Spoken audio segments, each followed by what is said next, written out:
Ikinyamakuru The Bulletin of Atomic Scientists cyemeza ko isi yugarijwe cyane kurusha ikindi gihe cyose no kuba yashwanyaguzwa n'ibisasu bya kirimbuzi ihunitse.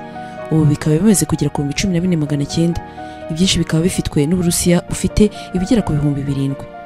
Inama y'abahanga mu bugenge banditse kuri kiriya kinyamakuru bemeza ko isi iri mu kaga kuko umuntu ndetse n'ibindi binyabuzima bishobora kuhacika haramutse hari ibisasu bya kirimbuzi bituritse kubera intambara, imitingito yabera aho bihunitse cyangwa se biramutse bigeze mu ntoki z'ibyihebe, naho ntabwo byamera neza. Mu gusuzuma ibintu bishobora kuzatuma isi irimbuka, abahanga bavuga ko ibintu bitandukanye, ariko cyane cyane bakavuga ko intwaro za kirimbuzi arizo ziza ku mwanya wa mbere kurusha, ndetse ingaruka zikomoka ku gushyuha kw'ikirere.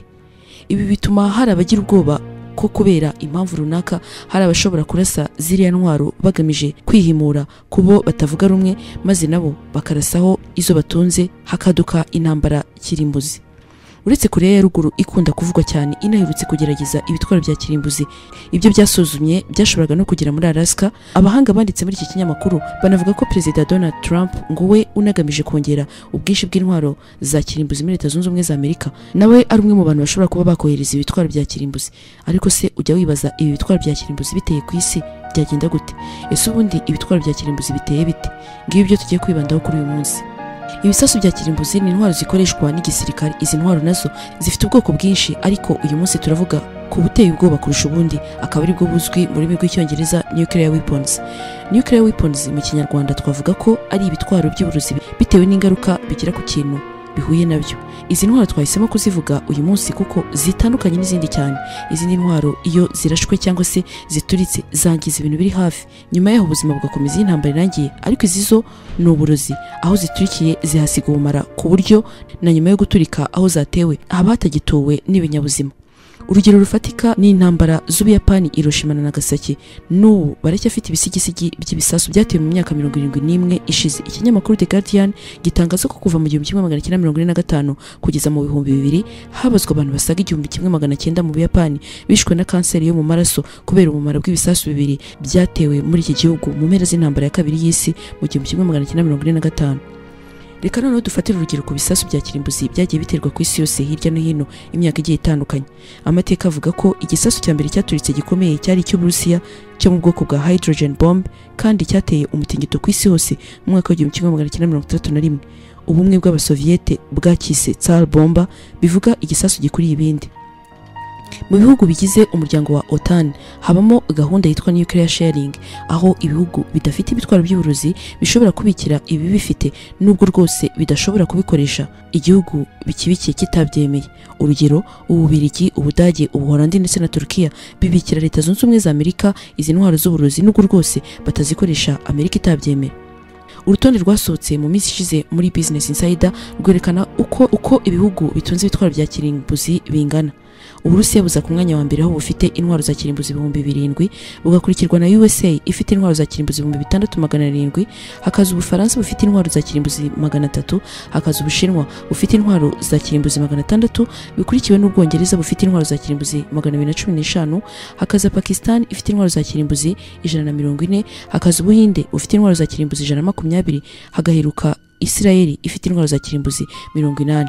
Ushobora kumva urutonde ukibaza uti kuki Korea y'Amajyaruguru itarimo? Kuri ubu Korea y'Amajyaruguru ntago bazi neza umubare w'izo ifite, kuko ngo bigoye no kumenya ibibera muri iki gihugu. Mu rwego rwo gupima ingaruka z'ibisasu ku muntu, igeragezwa bwa mbere mu mateka ryakorewe ku nyamaswa mbere na mbere. Mu gihe ibisasu byarimo bituritswa, imwe mu ngurube yari gukorerwaho iri geragezwa yaje gusanga iri kwiyogera mu mazi hafi aho, yaje gukorerwaho isuzuma, nyuma baza kubona ko nta kibazo yagize. Kuri ubwo batangira kujya bagerageza bene ibisasu batikanze ko umuntu ashobora kuba yagiraho ikibazo. Nubwo Amerika rero icungira hafi ibisasu byayo, ariko mu mwaka wa 1961 ibi bisasu byahanutse mu ndege byitura hasi mu mujyi wa California y'Amajyaruguru, ariko kubw'Imana ntihagira igiturika. The Independent itangaza ko mu 1979 kimwe muri ibi bisasu cyaturikiye mu nyanja y'Abahinde, ariko na n'ubu nta gihugu kizwi kuba aricyo cyateye iki gisasu. Naho mu 1961 umugabo Dr. Louis Leys yakoze ubushakashatsi ku menyo n'amagufwa y'abana bato, asanga nyuma y'imyaka 16 ingaruka z'ibi bisasu ziba zikigaragara mu magufa n'amenyo y'abana. abantu babaga mu kirwa cya Bikini Atoll hageragerejwe igisasu cy'uburozi, na n'ubu leta iracyishyura amafaranga yo kwita ku buzima bw'aba baturage. Naho mu 1962 igeragezwa ry'ibi bisasu ryatumye ikirere cyaho byageragerejwe gihinduka ubururu n'icyatsi gusa. Hagendewe kuri formule ya Albert Einstein ivuga ko imbaraga z'urumuri zingana n'uburemere bw'ikintu runaka dukubye umuvuduko warwo, igaragaza imbaraga zishobora gutangwa n'ikintu icyo ari cyo cyose mu gihe buri garama ryacyo ryaba ryahinduwe imbaraga. Iyi formule ya Einstein yerekana ko byasaba amagarama 0.7 ya aluminium gusa kugira ngo baboneke ingufu zingana gisasu cya atomic cyatewe Hiroshima. Ibaze nawe noneho garama 0.7 gusa, noneho hazamutse ikiro cyose cya bene ibi bisasu. Tutibagiwe ibyabaye mu 1938 ubwo indege mu bwoko bwa Bomba B-52 y'Abanyamerika yari yikoreye ibisasu bine by'uburozi yaburiwe irengero. Bamwe bemeza ko yahanutse igeze hejuru y'ikirwa cya Greenland, ariko Leta Zunze Ubumwe za Amerika zavuze ko bayibonye. Nyamara mu 2008 BBC ikinyamakuru cy'Abongereza cyavuze ko iyo ndege itigeze iboneka. Ibi ni bimwe mu byagiye bigaragara mu mateka y'isi aho basobanura ibyagiye biba biturutse kuri biriya bisasu bya kirimbuzi. Ariko se ujya wibaza uko byagenda biramutse biturikiye ku isi bijukunywe n'umuntu runaka ushaka kurimbura isi burundu? Ese umuntu yabyitwara mate? Nyuma y'uko Korea y'Amajyaruguru igeragejwe ibyitwa missile ballistique intercontinental, abantu batangiye kugira ubwoba bibaza ese byagenda gute hagize utera ibitwaro bya kirimbuzi, umuntu yabyitwara mate? Ikinyamakuru Business Insider cyatangaje ibintu abantu bakora biramutse bibaye, kigira kiti byagorana kubona aho umuntu yikinga, gusa ikigaragara nuko ababa barokotse bake baba basigaye ku isi baba bafite amasaha arenze 48 gusa yo kwirwanaho ngo bikize ingaruka za bene ibyo bitwaro.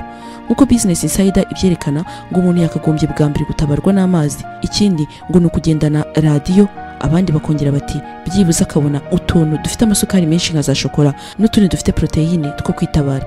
Ngo ibi bitabaye hafi, umuprofeseri witwa Brooke Bademail ni inzobere mu by'intwaro za kirimbuzi muri laboratoire ya Lawrence Livermore, atangaza ibintu bigera kuri bine by'ingenzi umuntu atakabuze.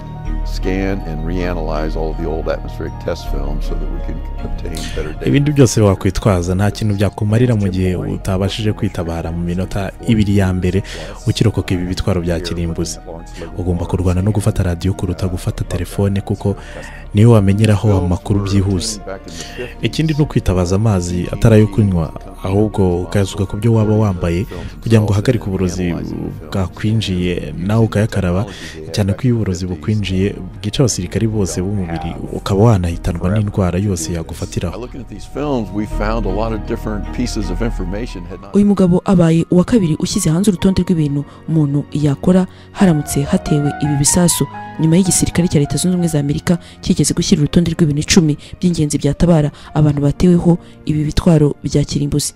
Ese ibi byaba bisobanuye ko abantu bagakwiye gutinya, cyangwa byakabaye ngombwa ko haba hateguwe ubwo buryo bwo kwirwanaho mu gihe iki kibazo cyavuka ku isi? Wowe wibazaga byinshi ku bitwaro bya kirimbuzi, nguko uko byagendekera isi biramutse biteweho, n'icyo umuntu yakora agize amahirwe akabirokoka.